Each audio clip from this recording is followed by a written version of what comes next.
بسم اللہ الرحمن الرحیم۔ میرے تمام دیکھنے اور سننے والے دوستوں کو گلگت بلتستان سے سمیع الرحمن کا پیار بھرا سلام قبول ہو۔ امید کرتا ہوں تمام دوست خیریت سے ہوں گے، عافیت سے ہوں گے۔ آج کا ہمارا ٹاپک ہے امام المہدی علیہ الرضوان کا تعلق کہاں سے ہوگا؟ کیا امام المہدی علیہ الرضوان عربی ہوں گے؟ کیا امام المہدی علیہ الرضوان عرب سے، سعودی عرب سے یا کہیں امارات سے کہیں سے ہوں گے، یا پھر پاکستان سے، افغانستان سے، روس سے، یا کچھ حصہ ایران کا اس میں آیا ہے، یہاں سے ہوں گے؟ آسان الفاظ میں بتاؤں کہ امام المہدی علیہ الرضوان عربی ہوں گے یا عجمی ہوں گے؟ آسان الفاظ میں آج کا ہمارا ٹاپک ہے، اس پر ہم بات کرنے کی کوشش کرتے ہیں کہ امام المہدی علیہ الرضوان بہت سارا ایک کنسپٹ پایا جاتا ہے آج کل، ایک نارمل ایک مینٹیلٹی پائی جاتی ہے کہ امام المہدی علیہ الرضوان عربی ہوں گے، کیونکہ خانہ کعبہ عرب میں ہے، صلوات والسلام کا روضہ عرب میں ہے، تو ہم یہ سمجھتے ہیں کہ ساری ہماری مقدسات عرب میں ہیں، تو پاسبلٹی ہے کہ امام المہدی علیہ الرضوان بھی عربی ہوں گے۔ اور ایک دوسرا ہمارا کنسپٹ یہ پایا جاتا ہے کہ نبی علیہ السلام چونکہ عرب سے تھے، مکہ سے تھے، مدینہ میں رہائش پذیر ہو گئے، تو ہم یہ تصور لے کے بیٹھے ہوئے کہ امام المہدی علیہ الرضوان بھی عربک ہوں گے اور وہ بھی مکہ سے یا مدینہ سے ہوں گے۔ یہ کچھ ہمارا ذہن پایا جاتا ہے اور یہ ہماری کچھ مینٹیلٹی ایسی ہے۔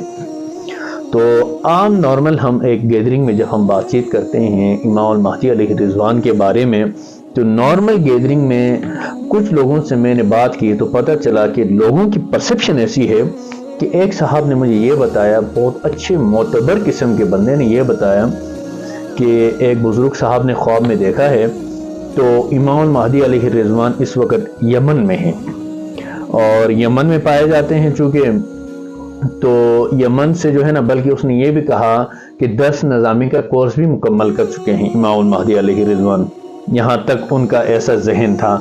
تو میں نے تفصیل لینے کی کوشش کی، بھائی کس نے بتایا، تو ایک بزرگ کا نام لے رہے تھے کہ بھائی اس نے بتایا کہ اتنے سال پہلے کہ امام المہدی یمن سے ہوں گے۔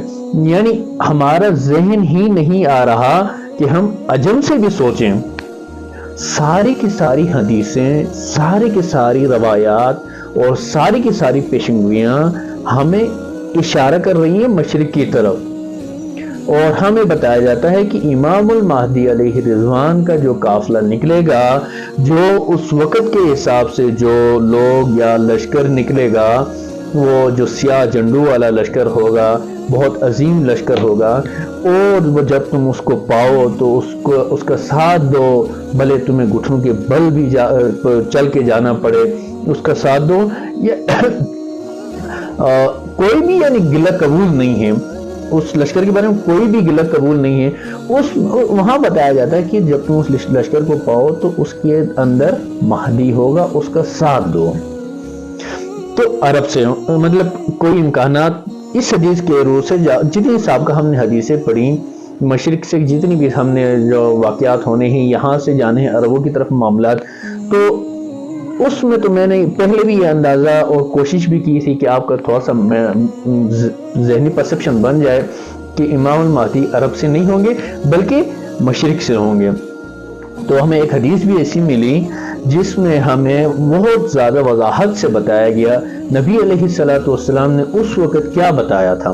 پہلے ہم اس پہ بات کرتے ہیں، پھر ڈاکٹر اسرار صاحب نے کیا بتایا، پھر وہ بھی ہم آپ کو بتانے کی کوشش کرتے ہیں۔ سب سے پہلے ہم یہ بتاتے ہیں نبی علیہ السلام نے امام المہدی علیہ الرضوان کے بارے میں کیا بتایا تھا۔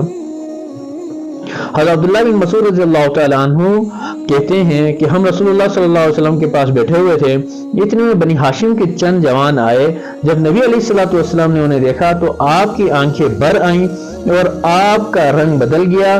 میں نے عرض کیا، ہم آپ صلی اللہ علیہ وسلم کے چہرے میں ہمیشہ کوئی نہ کوئی ایسی بات ضرور دیکھتے ہیں جسے ہمیں اچھا نہیں لگتا۔ یعنی جب آپ علیہ السلام رحم میں ہوتے تھے تو صحابہ برداشت نہیں کر سکتے تھے۔ اس کا مطلب یہ ہے تو آپ صلی اللہ علیہ وسلم نے فرمایا ہم اس گھرانے سے تعلق رکھتے ہیں جس کے لیے اللہ رب العزت نے دنیا کے مقابلے میں آخرت کو پسند کی ہے، میرے بعد بہت جلد ہی میرے اہل بیت، میرے بعد۔ اب یہ بہت زبردست بات کی ہے امام المہدی علیہ الرضوان کے بارے میں ہمیں سمجھنے کے لیے بہت ضروری بات یہاں پر ہمیں سمجھنے کی ہے کہ نبی علیہ الصلوۃ والسلام کیا فرما رہے ہیں۔ میرے بعد بہت جلد میرے اہل بیت، میرے بعد بہت جلد میرے اہل بیت، میرے بعد بہت جلد میرے اہل بیت سختی، اخراج اور جلاوطنی میں مبتلا ہوں گے۔ کیا فرمایا کہ میرے بعد میرے اہل بیت سختی، اخراج اور جلاوطنی کا شکار ہوں گے، اور یعنی اہل بیت مکہ سے نکلیں گے باہر، ٹھیک ہے، پھیل جائیں گے دنیا میں، مبتلا ہوں گے، یہاں تک کہ مشرق سے کچھ لوگ، مشرق کی طرف سے کچھ لوگ آئیں گے۔ یہاں پر یہ اشارہ فرمایا کہ میرے اہل بیت جب تکلیفات میں نکلیں گے عرب سے تو پھر وہ مشرق میں آباد ہوں گے، پھر مشرق سے دوبارہ نکلیں گے۔ اس حدیث کے جو ہم نے آپس میں بیٹھ کے کچھ ریسرچرز بھی تھے ان سے ہم نے بات کی تو یہ پتہ چلا کہ اس حدیث میں نبی علیہ الصلوۃ والسلام یہ فرمانا چاہ رہے ہیں کہ اہل بیت کو وہاں سے نکالا جائے گا، پھر یہاں سے دوبارہ اہل بیت پھر مشرق سے جائیں گے، مشرق کی طرف سے کچھ لوگ آئیں گے جن کے ساتھ سیاہ جھنڈے ہوں گے۔ سیاہ جھنڈوں کی ہم نے پہلے بھی بات کی تھی، تو یہ مختلف آ رہے ہیں، کہیں سیاہ جھنڈے، کہیں سیاہ بینر اور کہیں سیاہ علم آ رہا ہے۔ تو یہاں پر سیاہ جھنڈوں کا ذکر کیا ہے، سیاہ جھنڈے ہوں گے، وہ خیر یعنی خزانہ طلب کریں گے تو لوگ انہیں نہ دیں گے۔ وہ عربوں سے پہلے، یہ عربوں سے بات ہو رہی ہے، یہ مشرق سے لوگ جائیں گے عربوں سے خیر کی چیز طلب کریں گے، یعنی ان سے ڈیمانڈ کریں گے کہ بھائی حکومت ہمیں دے دو، تو وہ نہیں دیں گے، یہاں پر مطلب ایسا ہے، تو انہیں نہ دیں گے تو وہ لوگوں سے جنگ کریں گے۔ پھر یہی مشرق سے مسلمان کے ساتھ ہی جنگ کرے گا، عرب کے ساتھ جنگ کرے گا، اس وقت یہ پہلی جنگ ہونی ہے، جنگ کریں گے اور اللہ کی طرف سے ان کی مدد ہوگی، پھر وہ جو مانگتے تھے وہ انہیں دیا جائے گا، یعنی لوگ ان کی حکومت پر راضی ہو جائیں گے اور خزانہ سونپ دیں گے۔ یہ لوگ اس وقت اپنے لیے حکومت کو، پھر کیا ہوگا، ان لوگ پہلے جب یہ ڈیمانڈ کریں گے تو ان کو نہیں دیا جائے گا، پھر یہ لوگ ان کے ساتھ جنگ کریں گے، ان کو قتل کریں گے، پھر وہ ان کو جب یہ غالب آنے لگیں گے تو حکومت حوالہ کرنے کی کوشش کریں گے، تو پھر حکومت نہیں لیں گے، پھر صحیح طریقے سے ان کو قتل کر کے پھر ان سے حکومت لیں گے، یہاں تک کہ میرے اہل بیت میں سے ایک شخص کو یہ خزانہ اور حکومت دی جائے گی۔ یہ امام المہدی کی بات ہو رہی ہے، وہ شخص زمین کو اس طرح سے بھر دے گا جس طرح لوگوں نے اس سے پہلے ظلم و جوار سے بھر دیا تھا، لہذا تم میں سے جو شخص اس زمانے کو پائے وہ ان لوگوں کے ساتھ لشکر میں شریک ہو جائے، اگرچہ اسے گھٹنوں کے بل برف پر گھسٹتے ہوئے چلنا پڑے، لیکن وہ برف کے اوپر گھسٹتے ہوئے بجائے، یعنی کوئی بہانہ اس وقت قبول نہیں ہوگا، جو بھی بہانہ کرے گا، یا مجھے سمجھ نہیں آیا، مجھے امام المہدی کے اوپر شرح صدر نہیں ہوا، امام المہدی میں نے پہچانا نہیں، میں ایسا کوئی نہیں، جو تمہیں برف کے اوپر گھٹنوں کے بل گھسٹتے ہوئے جانا پڑے تو بھی جاؤ، لیکن اس لشکر میں ساتھ دینا۔ یہ بہت ہی مینڈیٹری بات ہو رہی، بہت ہی یعنی زور دے کے یہ بات بتائی جا رہی ہے کہ ہم نے ہر حالت میں اس لشکر میں ساتھ دینا ہے، اور یہ غزوہ ہند کی بات ہو رہی ہے۔ یہ سنن ابن ماجہ کی حدیث ہے 4082، ٹھیک ہے۔ اس حدیث سے ہمیں یہ اندازہ ہو رہا ہے کہ امام المہدی علیہ الرضوان کا جو کنبہ یا ان کا فیملی بیک گراؤنڈ ہے وہ کسی وجہ سے عرب سے نکلے گا، پھر جا کے مشرق میں آباد ہوگا، پھر مشرق کے اندر وہ کہیں ایسا ٹھکانہ پائے گا جو کہ خراسان کی پٹی کے اندر ہوگا، پھر خراسان کی پٹی، کیونکہ ہم نے خراسان اس سے متصل پہلی جو ویڈیو ہے اس میں ہم نے خراسان تفصیل سے بیان کیا، پھر وہاں جا کے آباد ہوگا۔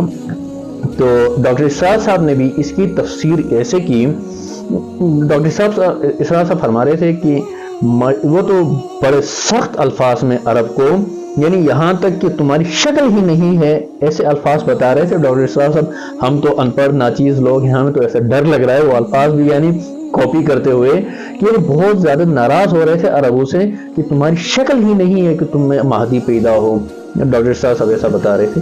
تو یعنی عربوں میں معاملات یہاں سے سارے ہونے ہیں، یہاں سے سارے معاملات جانے۔ اب ایک چیز ڈیفائن کرنی باقی رہتی ہے ہمیں کہ امام المہدی علیہ الرضوان کس ملک میں ہوں گے۔ اس پر ہم بہت ڈیپلی ریسرچ کر رہے ہیں اور کیونکہ یہ امام المہدی کا وقت ہے، کیونکہ سابقہ ہم نے ویڈیوز میں بتایا تھا کہ ہمارے پاس 40 سے 42 سال کا زمانہ باقی رہ گیا ہے، تو یعنی امام المہدی پیدا ہو چکے ہیں اور وہ اس حساب سے کام بھی کر رہے ہیں اللہ کے حکم سے۔ تو ایک ہم نے اندازہ لگایا تو امام المہدی کا یہی پاکستان گھر نظر آ رہا ہے، یہی پاکستان ہوگا امام المہدی کا گھر، کیونکہ یہی اسلام کا قلعہ ہے، یہاں سے دین کا کام ہو رہا ہے، یہاں سے مدارس کا کام ہو رہا ہے، یہاں سے تبلیغ ترویج کا کام ہو رہا ہے، یہاں سے دنیا میں لوگوں کو دین پھیلایا جا رہا ہے۔ تو بہت ساری ریسرچ اور بہت ساری اسٹڈی کے بعد ہمیں یہ اندازہ ہو رہا ہے کہ امام المہدی انشاءاللہ ثم انشاءاللہ اللہ کے حکم سے یہی پاکستان سے ہوں گے۔ ہم نے بہت زیادہ اندازہ کی تو ہمیں یہ اندازہ ہوا، بہت شوکنگ لگ رہا ہے لوگوں کو۔ جب میں اپنی نارمل گیدرنگز میں یہ بات کرتا ہوں تو لوگ کہتے ہیں کہ یار آپ پاگل تو نہیں ہو گئے کہ پاکستان سے امام المہدی کیسے ہو سکتے ہیں؟ لیکن انشاءاللہ اللہ نے چاہا تو امام المہدی یہی پاکستان سے ہوں گے، کیونکہ ہم نے اسٹڈی کی ہوئی ہے اس پر۔ تو کچھ علماء ہم سے ناراض بھی ہو رہے تھے کہ یار تم نے جو ہے نا بغیر ریسرچ کی یہ بات کی ہے، لیکن ہماری ریسرچ الحمدللہ ثم الحمدللہ بڑی بات ہم نہیں کرتے، کیونکہ اللہ تعالیٰ کو بڑی بات بہت ناپسندیدہ ہے۔ اتنی باریک بات کہ مذاق میں کہ میں کھیل جیتوں گا، مذاق میں بھی اگر کوئی بندہ کہتا ہے نا تو اللہ تعالیٰ کو یہ بھی پسند نہیں ہے۔ تو میری کیا حیثیت کہ میں بڑی بات کروں؟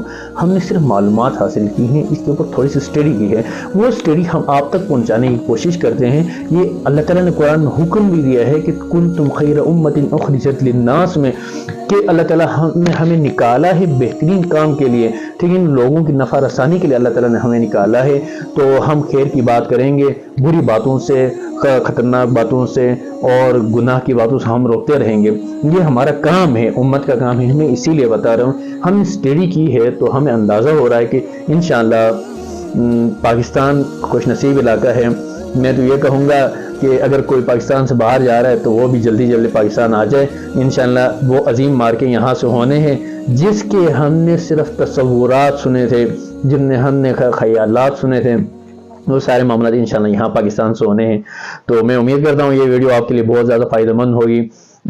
بہت زیادہ کوشش کے بعد ہم نے، بلکہ یہ بات کرتے ہوئے ڈر لگ رہا تھا کہ لوگ کیا کہیں گے کہ یار عجیب باتیں کر رہا ہے یہ بندہ، ٹھیک ہے، ہر اس کی بات یونیک ہو رہی ہے، ہر جو ہے نا مطلب ذہن کو نہ آنے والی باتیں کر رہا ہے۔ لیکن آپ بھی جب اسٹڈی کریں گے نا، ہم نے ایک اسپیشل ایک طبقے کو دین چھوڑا ہوا ہے۔ خود ہم اسٹڈی نہیں کرتے ہیں، خود ہم ڈاکٹر بنیں گے، خود ہم انجینئر بنیں گے، خود ہم سائنٹسٹ بنیں گے، خود ہم چاند کی ریسرچ کریں گے، ہم دودھ کے اوپر ریسرچ کرنے کی کوشش کر رہے ہیں۔ ہم قرآن کے اوپر ریسرچ نہیں کرتے کیونکہ قرآن ہمارا فیلڈ نہیں ہے، ہم نے فیلڈ نہیں بنایا ہوا ہے قرآن کو، ہم نے جو ہے نا دنیا کو فیلڈ بنایا ہوا ہے۔ تو وہ کہتے ہیں نا کہ جب جہنم کے دروازے پر جہنمیوں کو لایا جائے گا تو جہنمی کے جو فرشتے ہیں نا، فرشتے وہ پوچھیں گے کہ یار آپ کیوں آ گئے جہنم میں؟ کیا کوئی ڈرانے والا نہیں آیا تھا؟ مفہوم میں آپ کو بتا رہا ہوں۔ تو وہ کہیں گے ڈرانے والے آئے تھے، ہم نے سنا نہیں، اور ہمیں عقل دی تھی، ہم نے عقل سے کام نہیں لیا۔ ایسا کہیں گے جہنمی جب دروازے پہ جائیں گے۔ اس وقت یہ نہیں کہا جائے گا کہ مولوی صاحب نے ہمیں نہیں بتایا، یہ نہیں کہا جائے گا مسجد کے امام صاحب نے نہیں بتایا، نہیں کہا جائے گا، اور یہ نہیں پوچھا جائے گا کہ مسجد کے امام سے پوچھیں گے تم ان پڑھ تھے تم نہیں۔ اس وقت یہ کہا جائے گا تمہیں ڈرانے والا نہیں آیا تھا کیا؟ تمہیں سمجھانے والا نہیں آیا تھا کیا؟ کیوں نہیں بات مانی اس کی؟ تو پھر یہ کہیں گے کہ ڈرانے والا آیا تھا، ہم نے اس کو جھٹلا دیا۔ جہنمی جب جہنم میں جائیں گے تو ایک بتا رہا تھا عالم، بہت اچھا بندہ ہے، میں اس کو اچھا ریگارڈ دیتا ہوں، ریسپیکٹ دیتا ہوں۔ وہ بتا رہے تھے کہ جہنمی 3000 سال کے بعد روئیں گے، 3000 سال پیٹیں گے، واہلا مچائیں گے، شور مچائیں گے اندر۔ 3000 سال کے بعد جہنم کا جو داروغہ ہے وہ ایک دفعہ لبیک کہے گا، کیا کہتے ہو، کیا ڈیمانڈ ہے تمہاری؟ تو یہ ڈیمانڈ کریں گے اللہ سے کہو بس ہمیں موت آ جائے۔ تو اللہ تعالیٰ فرمائیں گے، یہ فرشتہ اللہ تعالیٰ سے کہے گا یا اللہ جہنمی 3000 سال روئے ہیں، 3000 سال کے بعد میں نے ان کو کہا ہے کہ تم ڈیمانڈ بتاؤ۔ تو اللہ تعالیٰ کو جب ڈیمانڈ بتائی جائے گی تو اللہ تعالیٰ بتائیں گے ابھی تو شروع ہے، ابھی تو شروع ہے، آگے دیکھو تمہارے ہوتا کیا ہے۔ بھائیو، انسان جو ابدی بنا ہے نا، ہم ابدی بنے ہیں، یعنی ہم لازوال، یعنی ہم ختم نہیں ہوں گے، ہم یہاں سے منتقل ہو رہے ہیں۔ تو بہت خطرناک معاملہ ہے ہمارے ساتھ، ہم منتقل ہوں گے نا، یہ بہت خطرناک معاملہ ہے۔ تو اللہ تعالی ہم سب کو دین کی صحیح سمجھ عطا فرمائے. اللہ تعالی ہم سب کو جو ہے نا دین کے ساتھ وابستہ رہنے کی توفیق عطا فرمائے. اللہ تعالی ہم سب کو جہنم کی آگ سے بچائے. ہماری یہ ساری کوشش، ہماری یہ ساری سٹرگل یہی ہے کہ ہم سب کے سب جہنم میں چلے جائیں، نعوذ باللہ ہم سب کے سب جنت چلے جائیں اور جہنم سے ہم بچ جائیں. ہم سب کے سب جنت میں چلے جائیں. ہماری یہ ساری کے ساری سٹرگل یہ ہے کہ ہم سب کے سب جنت چلے جائیں اور سب کے سب جہنم کے آگ سے بچ جائیں. یہ ہماری کوشش ہے. اللہ تعالی ہم سب کو جنت میں اعلیٰ مقام نصیب فرمائے جب ہم اللہ تعالیٰ کے دربار میں پہنچیں، اور جہنم سے ہمارے دور دور تک کے رشتہ دار تو چھوڑے دشمنوں کو بھی اللہ تعالیٰ ہمیں جہنم کے عذاب سے ہم سب کو بچائے. تو میں امید کرتا ہوں یہ ویڈیو آپ کے لیے بہت زیادہ فائدہ مند ہوگی. آپ نے بس وہیں پرانی ریکویسٹ کہ شیئر بھی کرنا ہے، سبسکرائب بھی کرنا ہے، لوگوں تک پہنچانا بھی ہے. تو ہم سٹرگل کر کے ڈیٹا آپ تک پہنچا رہے ہیں تو آپ نے آگے پہنچانا ہے. تو یہی آپ کی ذمہ داری ہے. اللہ تعالی ہم سب کو اپنی ذمہ داریاں نبھانے کی توفیق عطا فرمائے. اللہ تعالی ہم سب کا حامی و ناصر ہو. جزاک اللہ. اللہ حافظ.